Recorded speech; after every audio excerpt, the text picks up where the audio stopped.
fiction, science fiction, horror, fantasy, crime, LGBT, thriller. You have now entered the House of Mystery with your hosts, Eric Shapiro, David North Martino, John Copenhaver, and Al Warren. Heard on KCAA 106.5 FM Los Angeles, 102.3 FM Riverside, and 105.0 AM Palm Springs.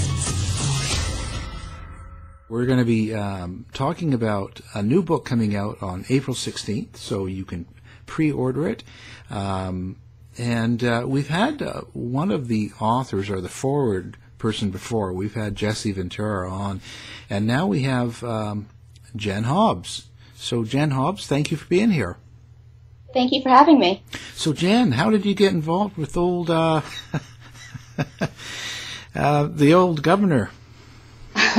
Well, I've known him for about 10 or so years now.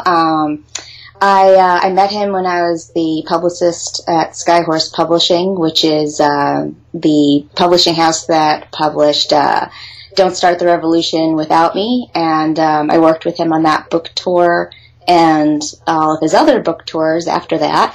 And he knew about my I guess you could say my background as far as cannabis. My husband's a medical marijuana patient. We moved to California a few years ago to grow medical marijuana, and he always wanted to write a book about his views on cannabis. So we got together and wrote Jesse Ventura's Marijuana Manifesto, and then a lot of the research that we put together for that book inspired this book. Wow. Yeah, we had him on when he was doing that book, and we've dealt a lot with the publisher. That's been a really good publisher for us. A lot of good books have come out of there. Yeah, definitely. They have a pretty diverse pretty diverse genres over there. yeah, I find it's quite good. Well, so American Hemp. Now, let's start with some of the basics.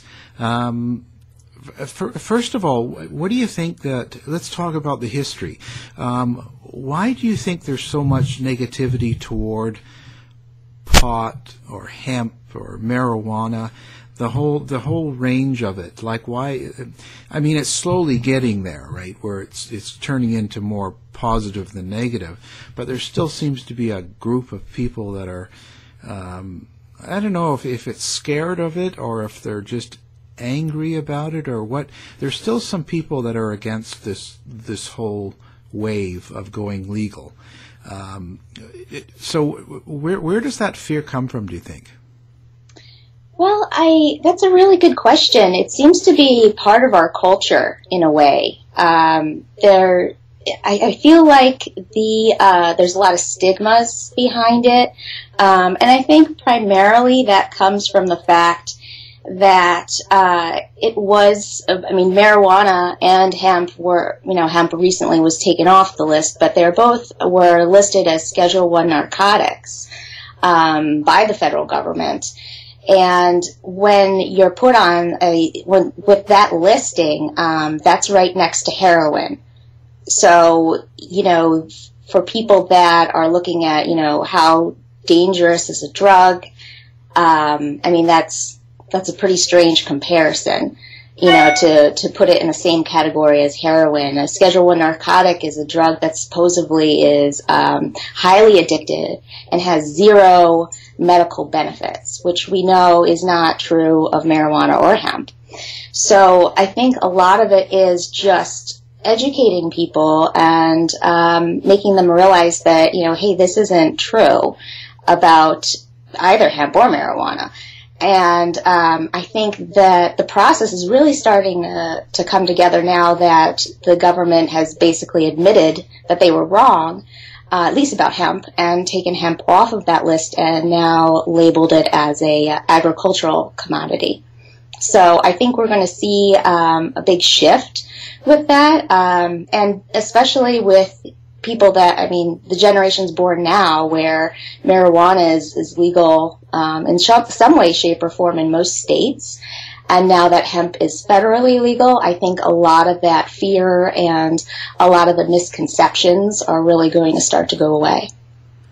So what's it going to take to legalize it federally? Like, as in, not just for medical reasons. Like in Canada, it just became legal in October of 17, and it's just legal. Period. They classify it like an alcohol. So, 19 and older, you can drink, or you can smoke pot. So, how far before we get that? That's a really good question. I mean, it really depends on who's elected, right? It depends on,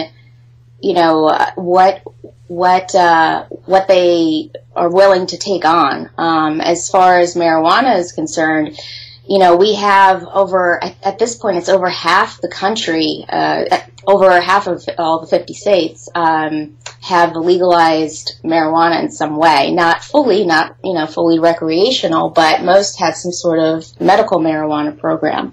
So I think it's going to get to this point where, I mean, maybe it'll have to be all 50 states that legalize it in some way for the government to say, okay, we have to come up with some sort of, guidelines here, some sort of national regulation, because otherwise, you get each individual state has different rules, and it gets a little confusing, especially for people that are traveling in and out of those states.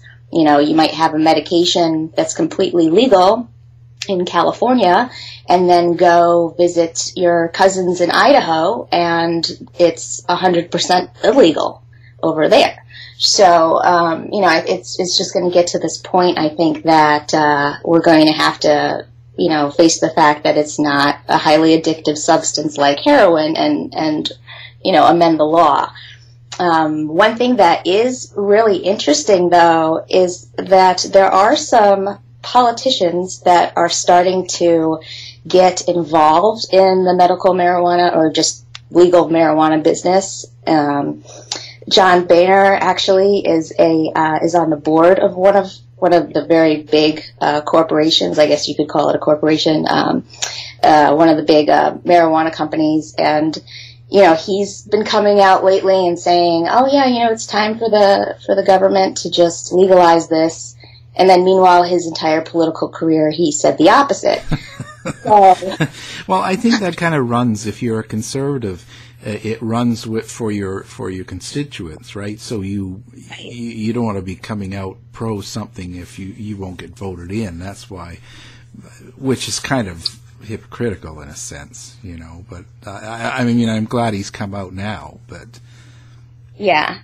Oh yeah, I mean, it's just so funny because, for someone to totally do an about face like that is, it's just interesting to see what they end up getting involved in after they leave office, So we might see some of that, at least from a strategic standpoint. It makes sense for marijuana companies to, do something like that, take a John Boehner and put them on their board and, try and get the word out from that base, to say, hey, it's not terrible. It's not what. Well, I'm half Canadian, and I go back up all the time from Seattle back into Canada, and it's hilarious the difference in attitude and the way you can go to a pub or a tavern, as it would be, and they have pot smoking areas. Mm-hmm. Yeah. It's just not even that, nobody even thinks about it, and yet in certain states you can watch live PD and they're still busting people for it. Yeah, it's just so strange. Yeah, I just kind of think, well, it's ridiculous, I think if you do something wrong, if you get really stoned and drive, that's wrong. It's like anything, right? But Right. and it's just one of those battles. Now, I find very interesting in your book how you talk about a lot of the positive aspects that we get from hemp, and some of the things you mention, I find very important. Like one, of course, you say it improves your health. What are the biggest health benefits do you think hemp gives us? Well, when it comes to eating it for food, you're getting a lot of different vitamins, protein, nutrients. It's actually referred to as a superfood because of the unique quantities of all different types of the vitamins and nutrients in the hemp seeds. So what you're getting is a high dose of protein, omega-3, omega-6, iron, magnesium, zinc, potassium, vitamin E. So it's a long list of just different nutritional benefits that you usually have to eat a balanced diet of vegetables and fish or chicken to really get all of those in. And the really interesting thing about it is that you don't have to take very much of it to get a daily, what you need to consume on a daily basis.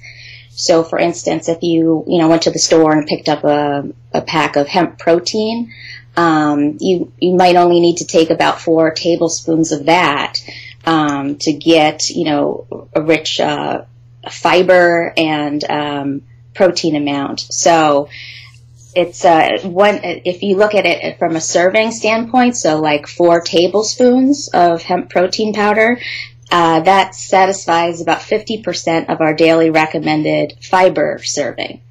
So it's pretty significant when you consider, how little of it you need to take. Wow, I didn't realize that. And we hear a lot about the CBD oil, and that being good for all sorts of things like arthritis and pain and stuff. Do you believe that too, or is that right? Yeah. So the difference here is, the nutritional benefits are found in the hemp seed. You're not going to get any CBD if you go to the store and you pick up hemp seeds or hemp protein powder, or you make hemp milk from the seeds or hemp butter or whatever, hemp oil for cooking, that's not going to have CBD in it because it comes from the seeds.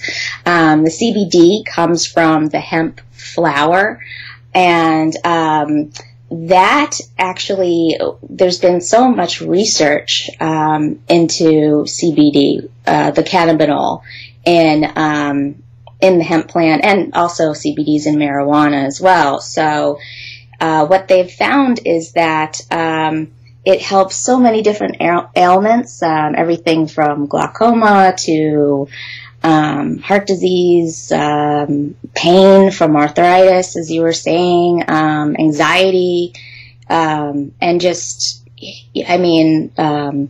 anything you could, it's incredible how many different things, It even helps with some neurological problems, epilepsy. And the reason why is because we have the system in our body called the endocannabinoid system. And this is involved in a lot of different aspects of our bodies. So some of it's cognitive functioning, some of it's our mood, some of it's our response to stress or pain. Some of it has to deal with our metabolism and our immune system, our memory. So when you take CBD, the CBD actually will bond with the receptors in the endocannabinoid system, and what it does is it will help balance any deficiencies or adjust excessive activity. So that's why you see it has such a wide range effects for people. Wow. And now another thing, when you mentioned how this will help with climate change and cleaning the environment, What have you found about that? Well, there's a couple of different ways hemp can do that. The one thing that I found really interesting about it, and in Jesse Ventura's Marijuana Manifesto, we dedicated a chapter just on hemp, and it was a difficult chapter to write because there was so much information to fit into one chapter, and that's really what inspired this book. And the one thing I found particularly fascinating that I didn't know beforehand was that there's something called photoremediation. That what that means is hemp has the ability to essentially clean the soil, take toxins out of the soil. And other plants can do that as well, but because hemp has a really deep root system, it's able to take out more toxins than, let's say, a sunflower, or ferns. Certain types of ferns can take certain chemicals out of the soil.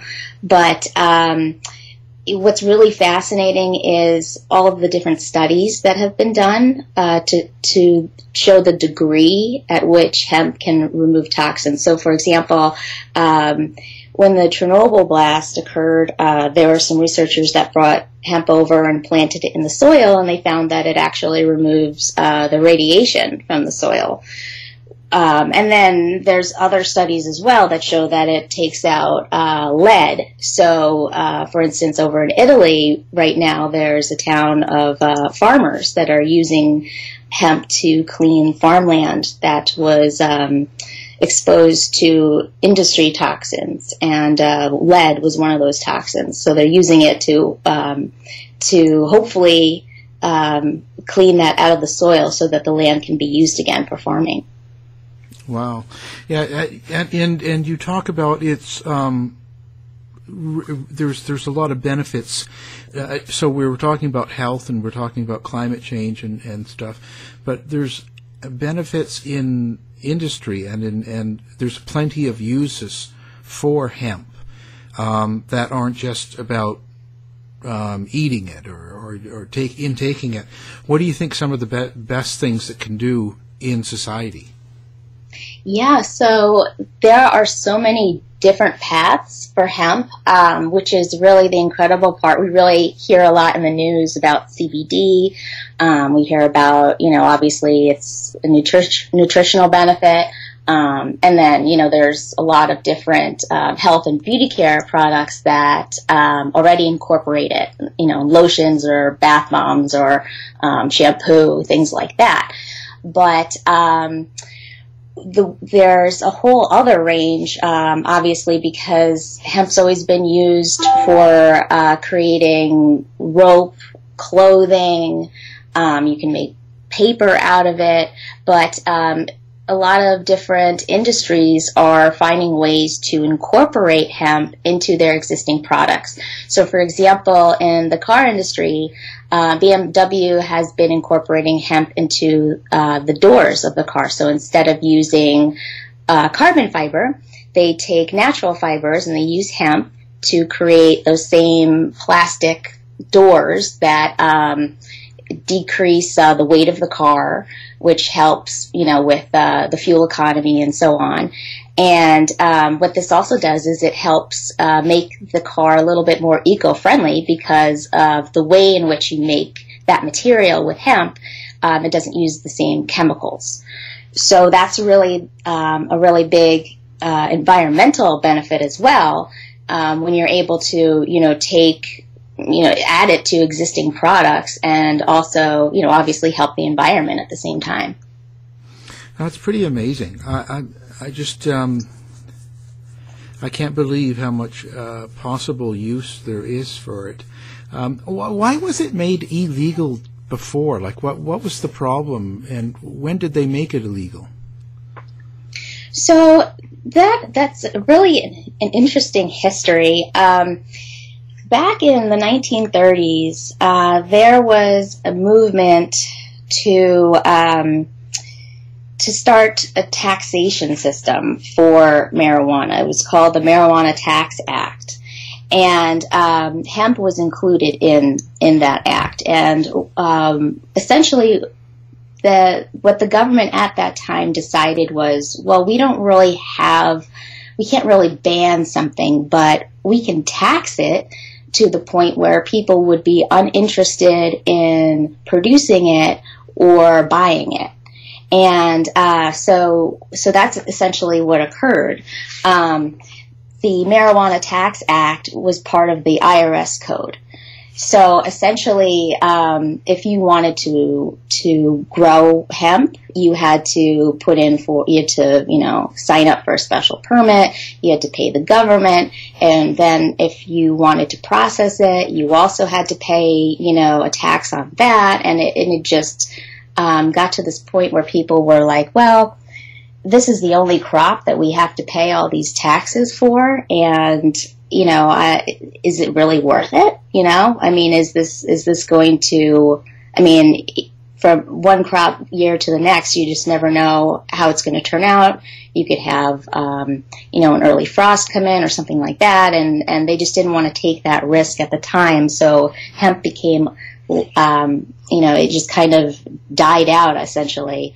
But what's interesting is, the Marijuana Tax Act was passed in 1937, and then by the 1940s, the government was asking people to grow it because we needed it for World War II.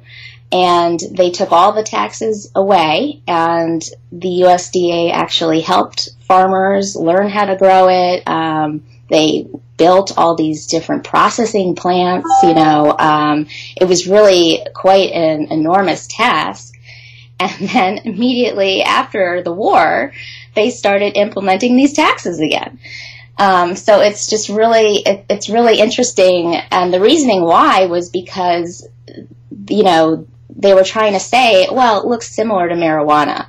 And it's just, the leaves look the same, and we can't, the seed itself looks the same. So, how is law enforcement supposed to know the difference? And, that's always been one of the excuses that we hear time and time again from law enforcement in general. How are we supposed to know the difference? But when you look at the plant, there's a lot of genetic differences that are pretty easy to see.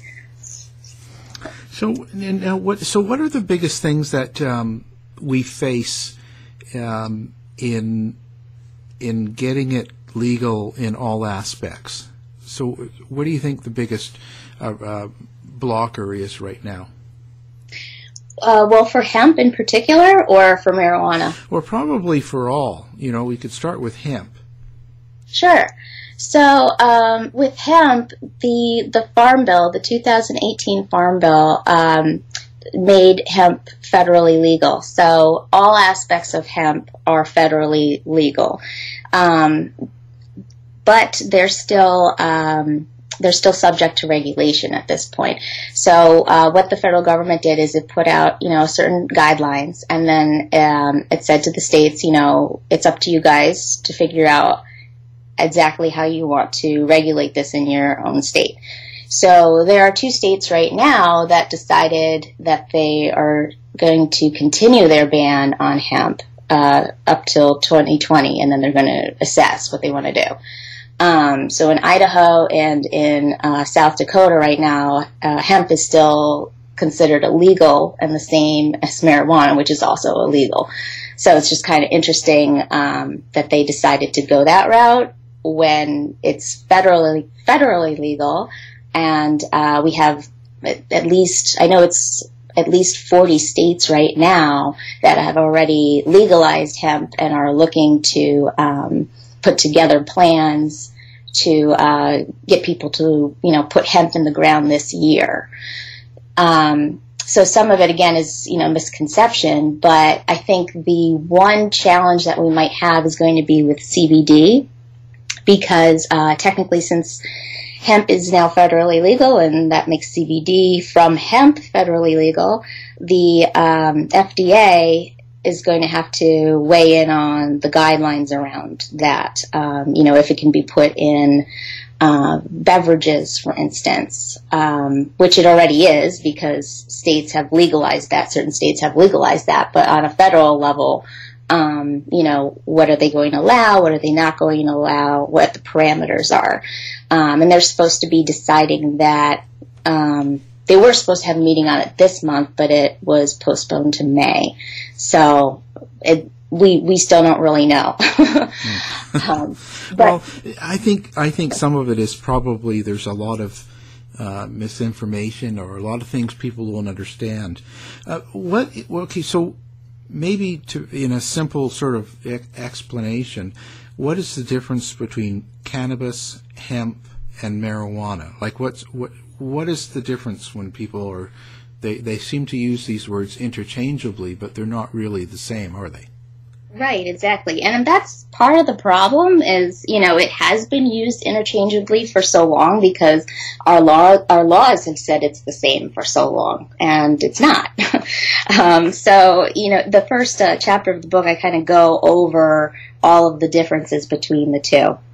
So just I guess the basic way to describe it is hemp and marijuana are they're both cannabis, but most people are labeling them as kind of cousins right now. They're related, but they're not the same. And marijuana has a higher THC content in it than hemp does. THC is the psychoactive element. So you can actually smoke hemp and you won't get high because it has 0.3% THC, whereas marijuana has much more. So that's the basic difference. But from appearance-wise, they look also extremely different. Hemp looks more like bamboo as it grows. It's grown more in a field similar to the way you'd grow corn. It's a very high stalk. And marijuana is more of a bush. It's more of like a low tree shape. And while the leaves are the same as far as how many, the leaves look the same, but the marijuana leaf is usually fatter than the hemp leaf. It's a skinnier leaf. And I guess the major difference between them is if you grow hemp in too close of a proximity to marijuana, the pollen from the hemp will actually decrease the content of THC in the marijuana to the point where it's not worth smoking for the euphoric effects. So hemp essentially can cancel out marijuana's recreational or medical use if it's grown in proximity to it. And there's a lot of other little differences. I mean, genetically wise, we can tell if you go, if you take it to a lab, they can tell you immediately if it's hemp or marijuana.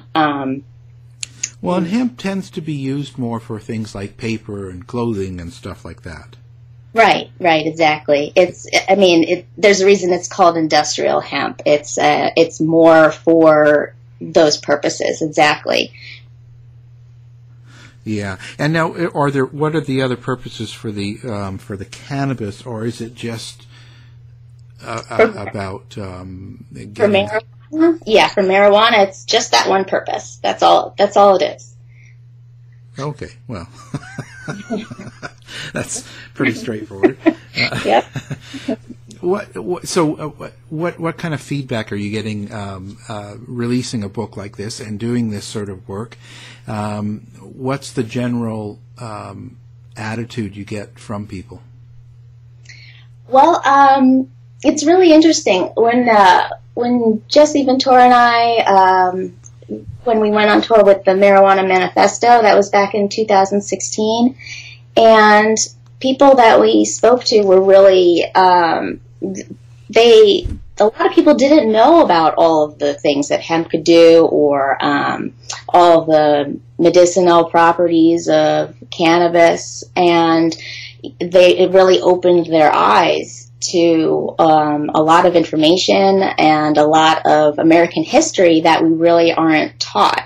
it's not really easy to go out and find this information, especially even online. It's a little tricky to pull up, the relevant articles.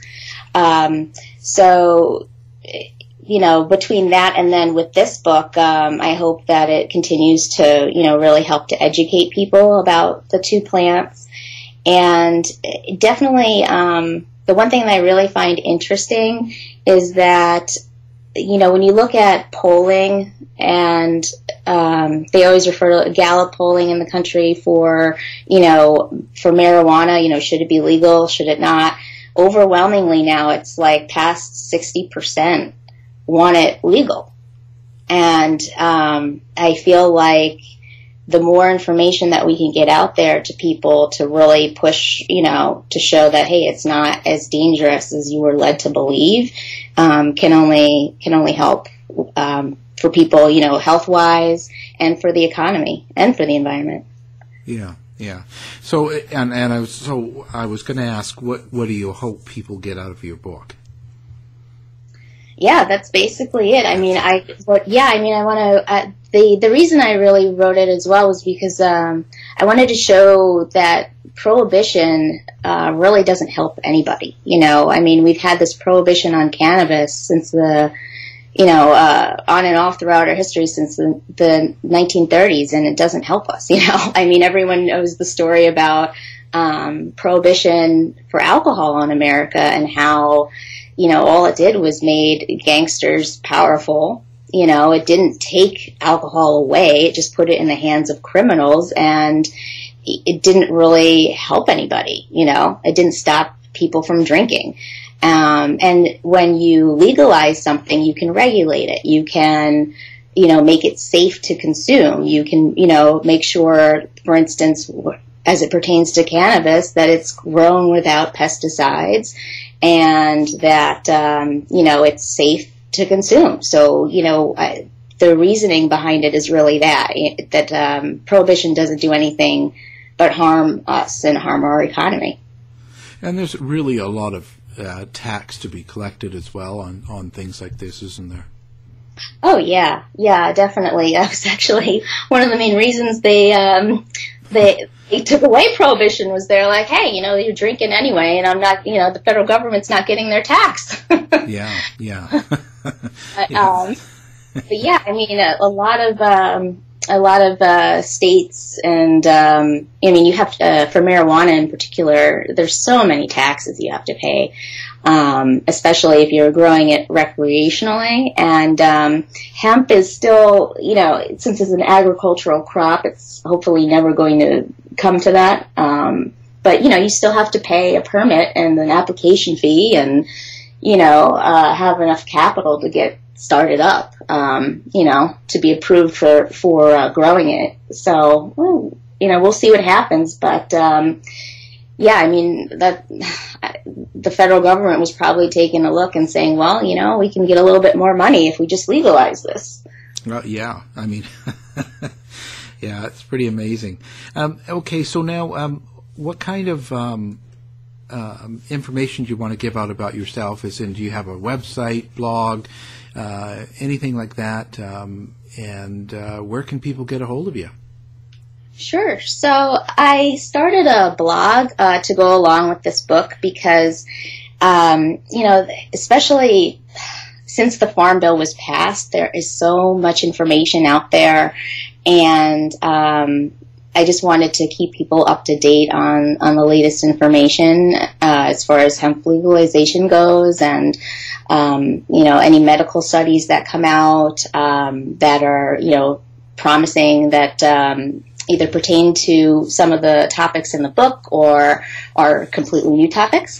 And so the blog is free to read, and it's a subscription model, so you put in your email, and then as a blog post is up, you get an email about it. And the website is americanhemp.substack.com. Fantastic. And the book goes on sale on the 16th. I'm sure it'll be at all major and small bookstores as well as Amazon. Yep. It's on Barnes & Noble, Amazon. I saw it listed on Target, indie bound, so, anywhere books are sold, you can either buy it online or possibly in the store. The Christian bookstores? I don't know. You have to know. Oh, I'll get it for that. But this has certainly been a pleasure. You're a joy to talk to, and for our listeners, we'll have the book on our page as well, so you can just do one click if you're listening through the website or through your phone or through the app. And again, Jen Hobbs, American Hemp. The book is out April 16th. Thank you for being on the show. Thank you for having me. It was a lot of fun. To find out more about our show, guests, or to listen to past shows from our archive, please go to www.houseofmysteryradio.com. Show's over for now. Was it as good for you as it was for me? Well, good night. This has been a production of Something Weird Media. I'll be back.